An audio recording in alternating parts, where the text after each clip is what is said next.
Como escolher o título certo para o seu portfólio? Hoje vamos falar em detalhes sobre títulos de renda fixa e temos a sorte de contar com o Sr. Elgi Miller aqui conosco. Ele é gestor de patrimônio suíço, autorizado pela FIMA e é um especialista reconhecido em títulos de todos os tipos, podendo nos contar muito sobre a prática do mercado. Ele nos revelará como lidar com títulos corretamente, como investir em títulos corretamente e o que você pode fazer com títulos, porque os títulos têm várias vantagens sobre as ações. É por isso que é um produto ideal para misturar. Fique atento! Caputo e Sócios, swissbankinlaviers.com. Nós lutamos pelo seu dinheiro. O que você deve prestar atenção ao escolher um título? Sim, claro. Primeiro é preciso entender o quadro básico do título, e eu faço isso verificando qual é o valor do cupom de juros. Porque essa é a compensação central que recebo ao investir em um título. Eu não sou um acionista da empresa, sou um credor. E aqui eu recebo uma compensação por emprestar dinheiro aos emissores. E, consequentemente, o cupom é um ponto absolutamente central, que precisa ser considerado em primeiro lugar. O segundo ponto é, por quanto tempo quero emprestar dinheiro para a empresa? Infelizmente, isso não pode ser escolhido por conta própria, pois um título é, naturalmente, um instrumento definido pelo mercado, com um prazo fixo. E aí, claro, eu posso escolher qual título quero, selecionar, com qual prazo. E isso pode ser 3 anos, 5 anos, ou até mesmo apenas 1 ano. E esse também é um critério importante de decisão. Qual título eu quero escolher com prazo longo? Naturalmente, um ponto absolutamente central é, qual moeda, eu escolho? Claro, classicamente é assim, se eu compro um título em euro na zona do euro, não tenho risco cambial. Mas nós não consideramos necessariamente a zona do euro como um porto seguro, especialmente agora com os acontecimentos mais recentes, da Alemanha. Isso está sendo visto de forma muito positiva, que agora a Alemanha está se endividando muito mais, mas no fim das contas, a Alemanha também era o último pilar, com um baixo nível de endividamento. França, Itália, Grécia já têm juros muito altos, dívidas altas neste momento. E claro, fica a dúvida se isso, no final das contas, não vai, acabar prejudicando o euro, agora que a Alemanha está assumindo dívidas tão altas. Mas por outro lado, também é assim, quando eu compro em uma moeda estrangeira, é claro que recebo juros nessa moeda estrangeira e, naturalmente, recebo essa moeda estrangeira de volta na mesma forma. Por exemplo, se eu compro um título em dólar, então recebo juros em dólar e também recebo dinheiro de volta em dólar, ficando, assim, sujeito às flutuações cambiais. Que papel desempenha a qualidade de crédito do emissor? O emissor tem uma posição central, certo? Como está a situação financeira dele? O que podemos dizer sobre isso? Sim, claro. Uma obrigação, ou título, é uma promessa do emissor, na verdade mais do que uma promessa, é uma garantia do emissor composta por duas coisas, o pagamento dos juros e o reembolso do valor. Mas uma promessa, uma garantia, só vale tanto quanto o garantidor te a oferece. Portanto, faz todo sentido e é um ponto absolutamente central analisar a qualidade de crédito do emissor. No caso do Estado, é basicamente uma promessa de que o Estado irá pagar de volta. Eu nem sequer tenho opções de ação se o Estado não pagar. Mas, também no caso das empresas, isso é fundamental. A empresa tem uma qualidade de crédito suficiente? É preciso analisar quais garantias a empresa ofereceu. Por exemplo, ela possui imóveis? Ela tem garantias em dinheiro? Esses são pontos absolutamente centrais que precisam ser considerados.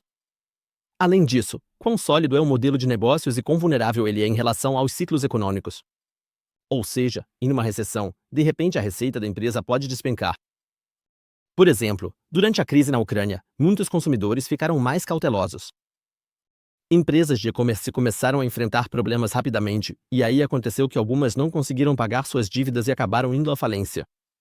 Portanto, o risco do emissor é talvez até o risco central quando se trata de títulos de dívida. Muito obrigado! Como o prazo de vencimento influencia o rendimento e o risco?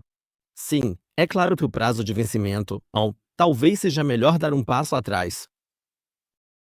Quase todas ou praticamente todas as debêntures emitidas no mercado são lançadas e depois negociadas no próprio mercado. O preço é determinado com base na oferta e na procura, mas, é claro, também com base no nível de juros, que está sempre mudando. Se o nível de juros sobe, então, naturalmente, isso significa que a empresa, ao emitir novas debêntures, terá que se refinanciar a um custo mais alto. Mas isso tem um efeito negativo para as debêntures já emitidas, que, consequentemente, caem de valor de mercado. E isso é algo que precisa ser levado em consideração. Isso significa, acredito eu, que se o nível de juros continuar subindo, então é melhor eu escolher debêntures com prazo mais curto, justamente para, evitar o risco de mercado durante o período de vigência, Mas, em princípio, vale o seguinte: se eu espero até o vencimento, o risco de mercado, não tem mais importância. Mas se eu acredito que o nível de juros está muito alto e pode cair, aí, claro, é melhor eu escolher debêntures com prazo mais longo, para assim, garantir os juros por mais tempo. Vou dar um exemplo prático. Se eu tivesse comprado uma debênture da Berkshire Hathaway há 5 anos, então o velho Warren Buffett teria proposto o seguinte negócio. Ele propôs o seguinte: eu te dou uma debênture com um preço de 105 no lançamento, com um cupom de juros 0, e prometo te devolver 100 daqui a 10 anos. Isso pode parecer absurdo, mas foi realidade. Ou seja, o velho Warren Buffett pegou dinheiro emprestado com a promessa de não pagar juros e devolver apenas 95% do valor. Mesmo assim, bilhões em volume foram emitidos com esse tipo de negócio. Hoje a situação é bem diferente. Existe um título da Berkshire Hathaway com prazo de 30 anos. Ele tem um cupom de juros de 4%, e atualmente pode ser comprado a um preço de 80. Ou seja, a rentabilidade total está em torno de 6%. E aqui, o prazo tem um papel fundamental, porque agora é exatamente o mesmo tipo de negócio. Se agora o nível dos juros se ajustar e atualmente eu recebo talvez 6%, 5,8%, para ser bem exato, nesse título ao longo de todo o prazo, então é isso, e eu acredito que o nível dos juros vai voltar a ser mais baixo. Então, vale a pena investir em títulos de prazo mais longo. Porque se o nível dos juros cair, ou seja, se eu apostar que, o velho Warren Buffett vai conseguir se refinanciar de novo a 4% em 2 anos, então esse título também terá que voltar a valer 100, com um cupom de juros de 4%. Consequentemente, eu teria um potencial de valorização de 25%, e consideramos isso bastante atrativo. Mas, claro, cada um precisa avaliar por si mesmo se o nível dos juros está atrativo ou não. Acreditamos que é muito atrativo, no cenário atual, garantir títulos de renda fixa com prazos mais longos, porque achamos que o nível dos juros não vai permanecer tão alto quanto está agora. E assim já chegamos à próxima pergunta: como identificar títulos atrativos no mercado atual? Estamos em um ambiente de mercado bastante específico. Estamos passando por acontecimentos políticos transformadores. Por isso, como é possível, nesse meio de confusão, ainda identificar títulos atrativos no mercado atual? Sim, quero dizer, no fim das contas, mesmo no segmento de renda fixa, estamos presos ao parâmetro entre retorno e risco. Né? Então, primeiro de tudo, uma grande vantagem é que eu posso ver exatamente quanto vou receber. Eu posso enxergar o futuro. Quando compro um título, eu sei, com base no preço de compra oferecido, nos cupons de juros e no prazo, exatamente qual será o meu rendimento. E dá para ver isso em revistas, na internet o rendimento já é calculado automaticamente para você, e eu sei quanto vou receber. Mas, é claro, também preciso considerar a qualidade de crédito e verificar se a empresa realmente tem condições de pagar esses juros. Isso é algo que deve ser levado em conta. Mas agora, por exemplo, no caso de uma Berkshire Hathaway, eles têm 300 bilhões em caixa. Portanto, eu consideraria a qualidade de crédito aqui como boa, mas isso precisa ser avaliado individualmente para cada título, é claro. Quais indicadores são importantes na avaliação de um título de dívida? Quais são os principais indicadores para avaliar um título de dívida? Bem, se eu tivesse que escolher 2 indicadores de forma bem simples e direta, o primeiro e mais importante seria o chamado Yield to Worst, que é um conceito fundamental para a análise de investimentos. Isso é, na verdade, um cálculo modificado do Yield to Maturity.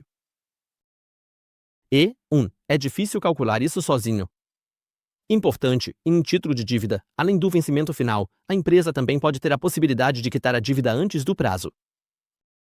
Normalmente, a empresa paga então um prêmio, uma compensação adicional, mas isso resulta em uma rentabilidade total diferente. E o que eu preciso fazer? Para calcular qual será o meu rendimento, não basta calcular apenas o rendimento até o final do prazo, mas preciso considerar todas as outras datas de pagamento de juros. E se eu pegar, entre todas as possibilidades, a pior de todas, ou seja, a mais baixa, então eu tenho o yield to worst. E isso dá uma indicação de qual é realmente o rendimento. Às vezes, pode haver casos em que o rendimento final parece muito atraente, mas o yield to worst, devido a possíveis datas de resgate antecipado e ao fato de o título estar sendo negociado acima de 100, faz com que eu tenha até mesmo um rendimento negativo nessas datas de resgate. Isso precisa ser levado em consideração. Esse é um ponto central. No que diz respeito à segurança, existem muitos critérios que podem ser considerados. 1. Do nosso ponto de vista, há um único aspecto que é o mais central, ou seja, a questão, se eu tiver que destacar é o mais importante, a relação entre o endividamento e o EBITDA da empresa. Ou seja, se eu desconsiderar os pagamentos de juros, e a depreciação, e considerar o lucro antes de, juros, impostos e depreciação e comparar isso em relação ao total das dívidas emitidas, então eu tenho um indicativo de quão endividada está uma empresa. E eu diria que grandes empresas geralmente estão endividadas em cerca de 1,5 até 2,5 vezes. Essa é uma estrutura de capital eficiente. Existem pouquíssimas empresas que não têm nenhuma dívida, e isso também não seria eficiente em relação à estrutura de capital. Mas, então, a questão é, até que ponto uma empresa pode contrair dívidas em relação ao lucro que ela gera? Esse é um indicador decisivo.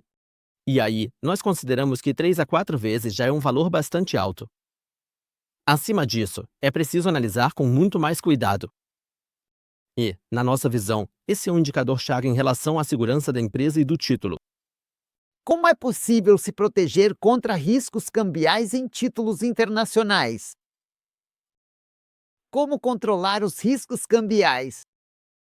Bem, o ponto mais simples, eu não assumo riscos cambiais, ou seja, compro títulos na minha própria moeda.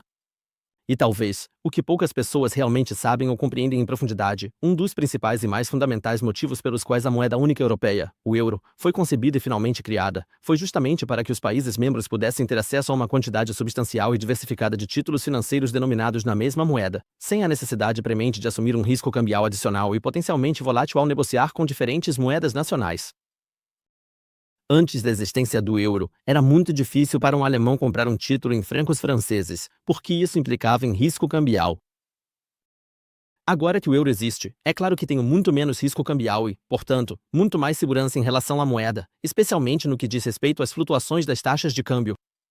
Mas, ainda assim, vemos títulos em moedas estrangeiras bastante atrativos fora da zona do euro. Para os europeus, o risco cambial seria zero se comprassem apenas títulos em euro. E, por exemplo, vemos que na região escandinava, no espaço do dólar, também existem títulos de juros muito atrativos, que às vezes param vários pontos percentuais a mais, às vezes até do mesmo emissor. Só que, é claro, isso é atrativo, mas eu passo a ter um risco cambial.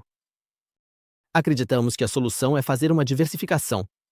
Ou seja, eu tenho uma parte na zona do euro, mas também uma parte em moedas estrangeiras, onde talvez eu encontre opções mais agressivas.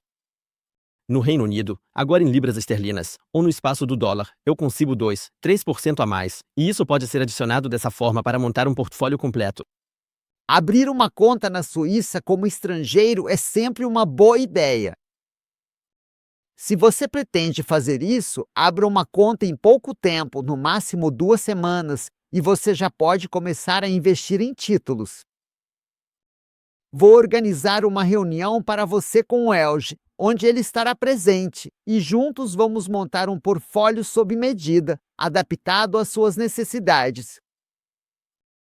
Desejo a você um ótimo dia. Seja rico e continue rico.